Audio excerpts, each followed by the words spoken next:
let's get started.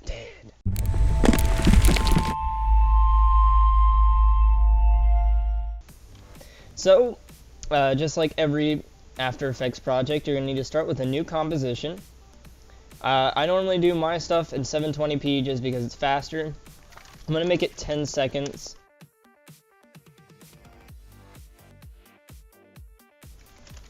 Plexus.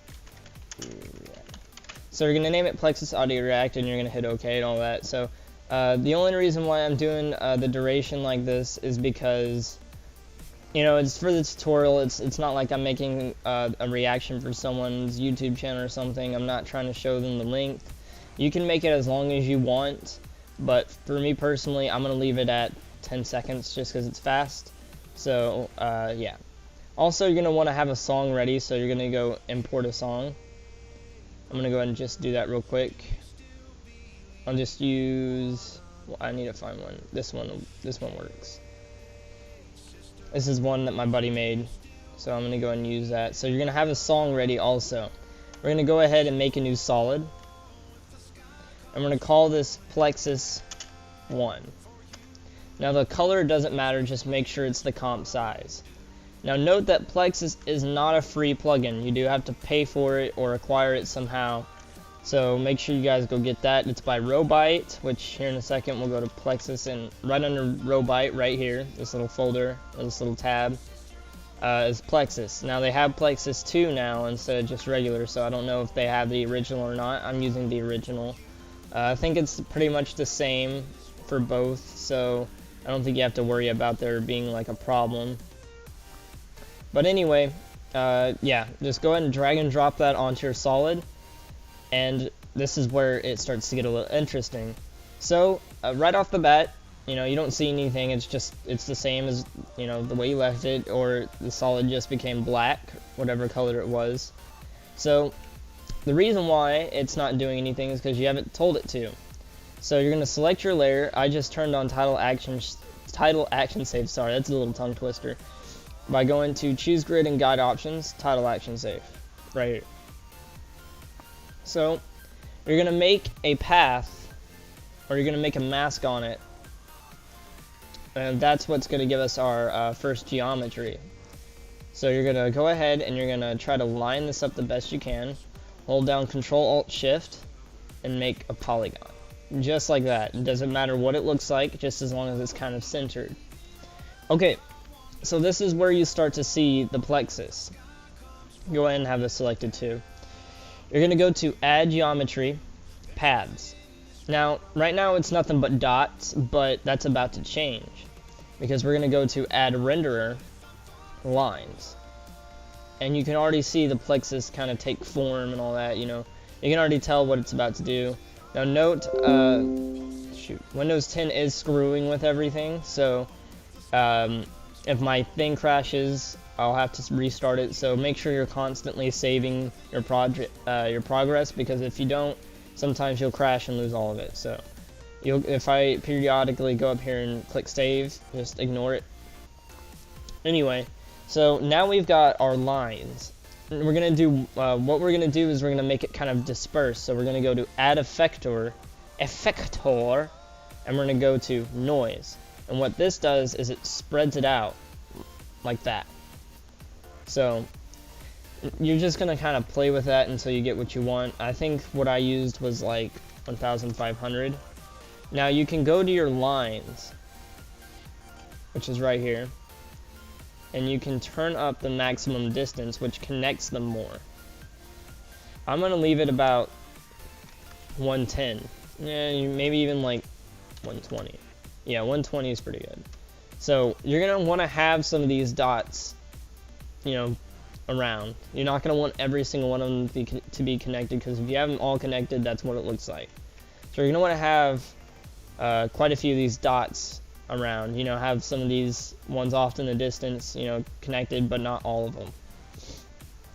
Okay, so real quick, I'm gonna show you guys something.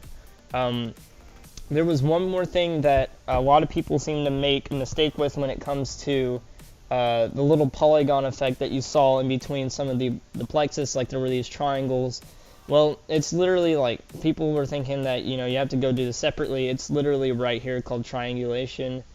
It just makes these cool little polygons. You know, it's not really like, it's not, let me find triangulation real quick. All these tabs go everywhere, so it's a little hard to keep up. There it is. So, it's nothing special, it's within it, so you can, there's nearest triangle, there's, you know, all this, whatever you want. It's got mesh, which is just where it connects it.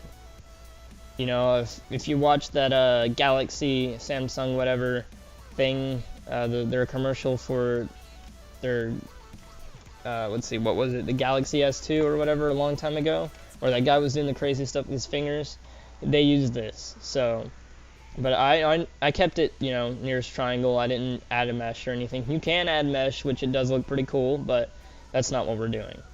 So, now that we've got this, we're going to add one more effector, and that is transform, which this is going to come into effect here in a little bit.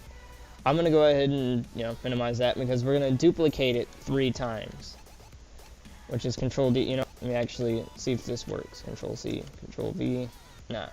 Just go ahead and rename them to Plexus 2 and to Plexus 3. That way, they're all labeled differently and you can keep track of them. So this is where the transform comes into play. What you're going to do is you're going to select your Plexus 2 and you're going to begin offsetting them.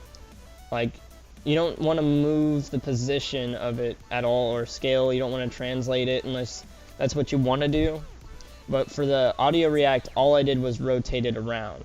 And you're just going to offset it so that it doesn't look the same as the other one. And you're going to do that to 3 as well. So this was all it was. It was the same Plexus, just offset around. And you're going to want to play with the settings on each one too, so it makes them even more diverse. Like maybe for the triangulation on one of these, let's see, that's lines. This is the triangulation. Maybe turn one of them up a little, or maybe even turn it down. I don't know. It's up to you. I'll turn that one up. I'm gonna turn this one. Maybe for this tutorial I'll add a mesh, just to see what it looks like, you know. Let's see, outer surface. Here's triangle, mesh triangle, just to kind of, you know, give it a little more diversity. Maybe even like rotate the original a little bit. Nah, let's leave the original. Okay, so now we've got them all offset. You can always go back and edit. I'm just going to leave it as is for now because I'm running low on time. So now we're going to go ahead and make a camera, which is how we're going to kind of immerse ourselves into it. So you're going to make a camera. Make sure it's a 2-node camera. Some people put it on 1 and it doesn't look as good. So make sure it's a 2-node camera. We're going to hit OK. And you can already see some changes. That's just because of the camera, so don't worry. It's not messing with your Plexus at all. And we're going to make a null object, and we're going to call this CC, or camera control. So what we're going to do is first we're going to make this a 3D layer. And then we're going to parent it by taking this pick whip tool and putting it on the CC, or the camera control. Now, one more thing I forgot to say is that we're going to go down here and we're going to turn the depth of field to camera. That way, whenever we get up close, we'll have a depth of field, so we're going to select both if this works. Sometimes it works, sometimes it doesn't. So, go ahead and see which one did it do it for. Okay. So now it's already looking better. I'm gonna go ahead and save real quick. File, save.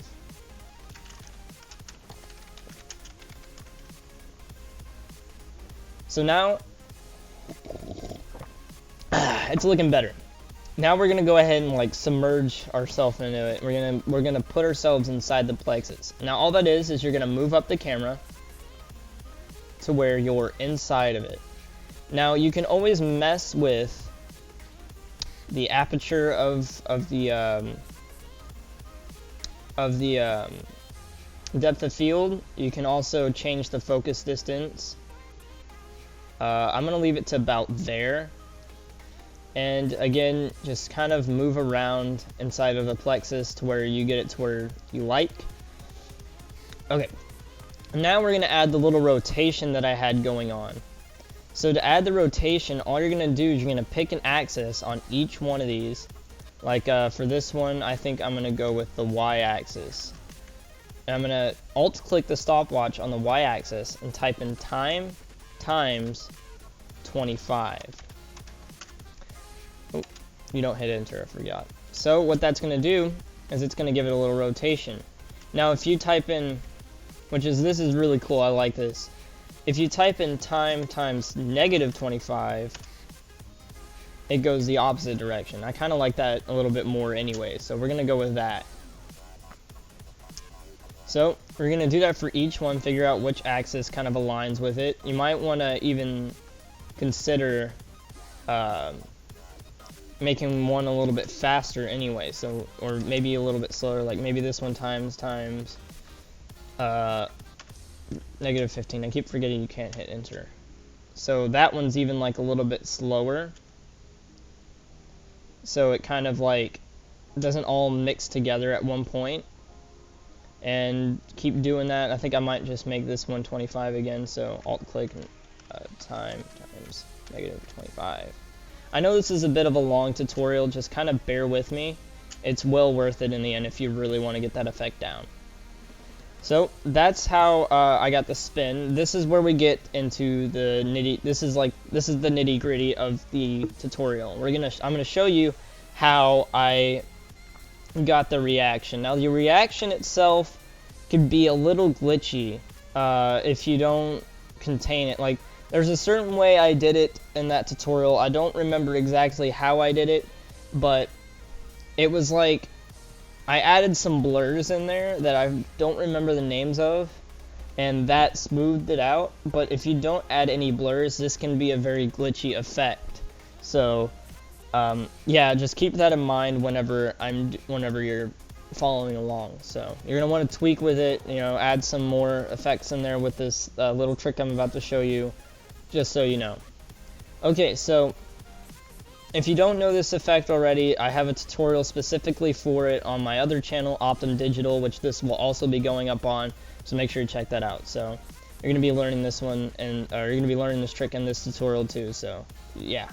Anyway, so you're going to right click on your song, you're going to go to Keyframe Assistant and convert to audio keyframes. And what that's going to do is it's going to give you this. Okay, so now that you have the keyframes right here, which is this null object, you've got this right here. You're going to delete the left and right channels because you won't be using them. You can leave them there if you want, but they're not going to be doing anything. So now you've got that, you've got your slider for both channels, and you're going to click the graph editor. And what that's going to do, it's going to give you all of these keyframes right here. This is your song in keyframes, so keep that in mind. Okay, so we're going to be adding, yeah, I got dogs. So we're going to be adding an expression to this slider right here. So we're going to be adding this right here. You're going to alt click the stopwatch, and you're going to delete what's in here. So I'm going to show you this really cool expression. I use it quite a bit, so it's very, very useful if you don't have trap code sound keys or anything like that. So it's very, very useful. Okay, so you're going to type in linear parentheses value comma 0 comma 0 comma 0 comma 0. This is the vanilla version of it. There is nothing there, so it's literally nothing. Okay, maybe I was wrong about that. No, that's it. Okay, so now you're going to be selecting a keyframe. You're going to be selecting a keyframe, and these are your values. So these are your keyframes, these are your values. Anyway, so you're going to be selecting a range of keyframes. If you're wanting it to react to low end, you're going to want to have it somewhere up here. If you're wanting it to react to high end, it's going to be down here, which is kind of weird. I know it's different than most things. I made the mistake of thinking that low end was down here, and it took me forever to figure out, oh, maybe it's up here instead. But anyway, I'm gonna go with, you're gonna just select a range for it to react to, because every time it hits those keyframes, that's whenever it's gonna react. So I'm gonna go with 4 through 5, or 4 through 6, my bad. I'm gonna go 4 and 6. And then you're gonna select,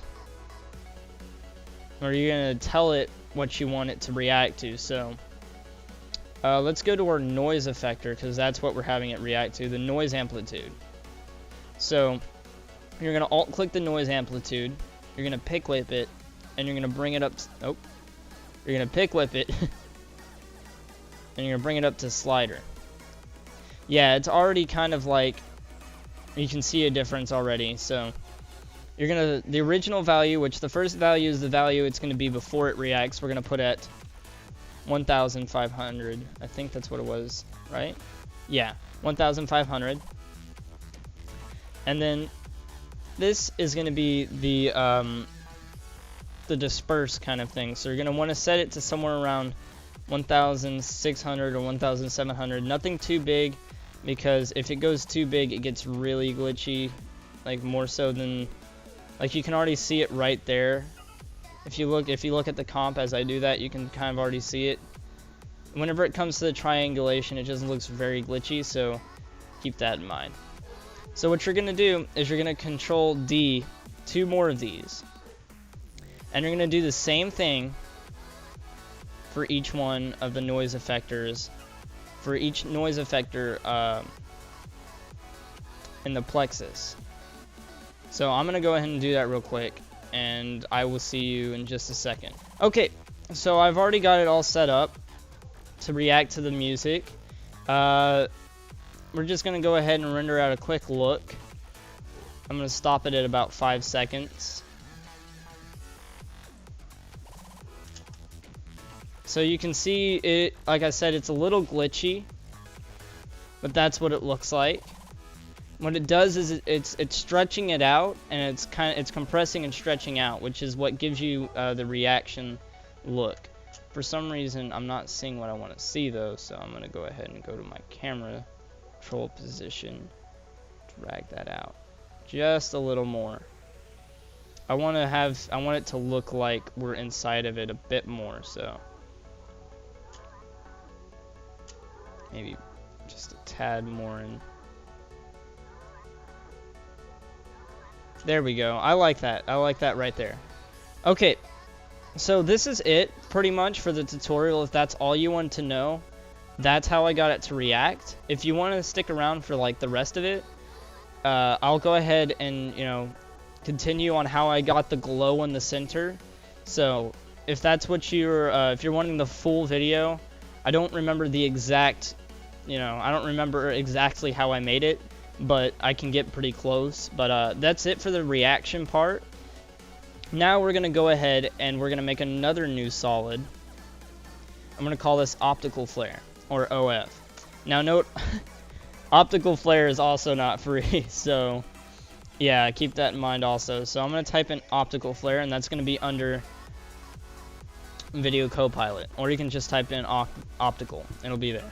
So we got ourselves a little flare right here. You're gonna want to line it up with the center of your comp. It's also gonna be a 3D, so make sure you have that set up. So we're gonna make this a 3D. We're also going to hit F4. Oh, not F4, my bad. Yeah, F4, we're gonna set it to screen. And we're gonna move it back in Z space. So we're gonna move it back just a tad. I'm gonna put 364. Okay, so now you're gonna go into your options right here, and we're gonna mess around with the flare. Like literally all that flare was, and that video was, if I go to my custom flares right here, it was just a glow. That was it. All it was a glow. So there was nothing special about it. It was just a little glow, and I turned up the brightness a little, and that was essentially it.